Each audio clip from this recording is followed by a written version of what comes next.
Bildiğiniz gibi 2022-2023 eğitim öğretim yılı 12 Eylül tarihinde başladı.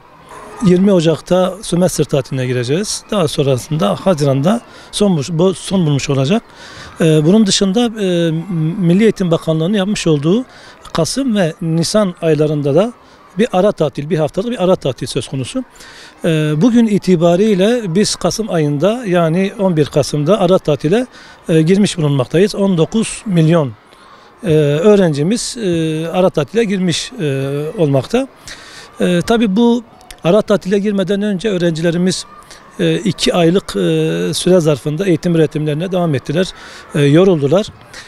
Hatta son 2 haftadır Türkiye'de var olan okullarımızın hemen hemen çoğunluğu yazıları da yaptı, yazıları da bitirdi. Dolayısıyla çocuklarımız görmüş olduğu eğitim öğretimlerinin sonunda da yazılı sınavlarına girdiler ve hayli bir yoruldular.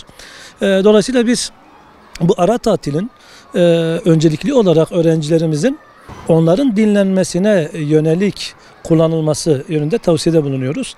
Yani öğrencilerimiz yine ikinci araya girmesi için daha sağlıklı, daha böyle zinde girmesi için dinlenmelerini tavsiye ediyoruz.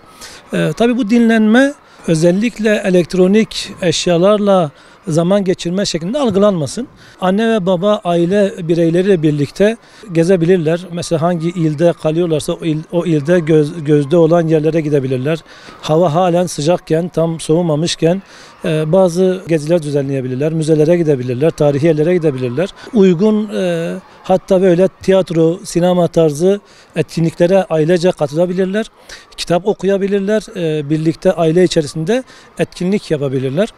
Aynı zamanda çocuklarımız kendi çevresinde bulunan arkadaşlarıyla oyun oynayabilir. Çünkü biz şunu çok iyi biliyoruz ki oyun çocuklarımız için bir ihtiyaçtır. Belli bir ölçüde olmak şartıyla.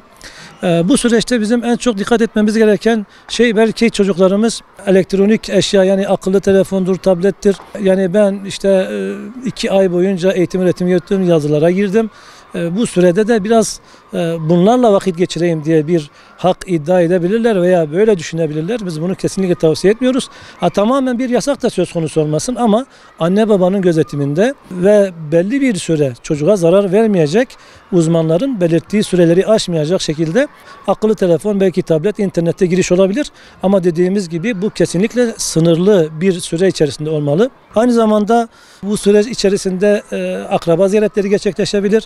Yani hala, teyze, amca, dayı, büyük anne, büyük baba tarzı böyle aile ziyaretleri gerçekleştirilebilir. Çocuklar bu şekilde böyle bu süreyi güzel bir şekilde değerlendirebilirler. Aile içi akrabalar arası bir diyaloğu, sıcaklığı oluşturabilirler. Bu şekilde yaparlarsa 9 günlük bu tatil süreci sonucunda inşallah öğrencilerimiz biraz daha o yorgunluğu atmış olurlar. Tabii biz hani bunları derken de şunu da unutmuyoruz.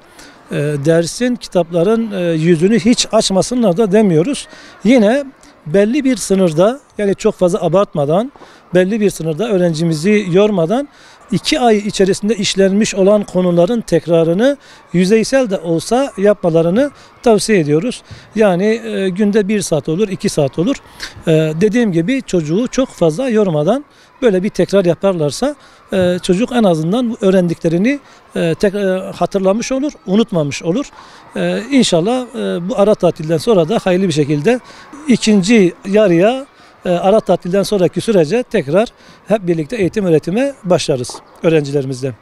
Öğrencilerimizden özellikle LGS'ye girecek olan 8. sınıf öğrencilerimiz ile YKS'ye girecek olan 12. sınıf öğrencilerimiz, tabii bunların hani belli bir tempo içerisinde bir çalışma düzenleri vardır. Bunlar da bu düzenlerini hani birazcık belki dinlenme açısından biraz da esnek tutabilirler.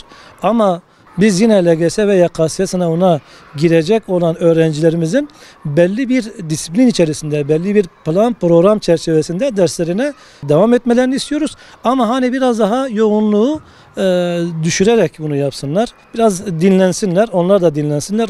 O miktarı, o yoğunluğu biraz hafifletsinler. Sonrasında bir hafta sonrasında tekrar eski tempolarına devam edebilirler.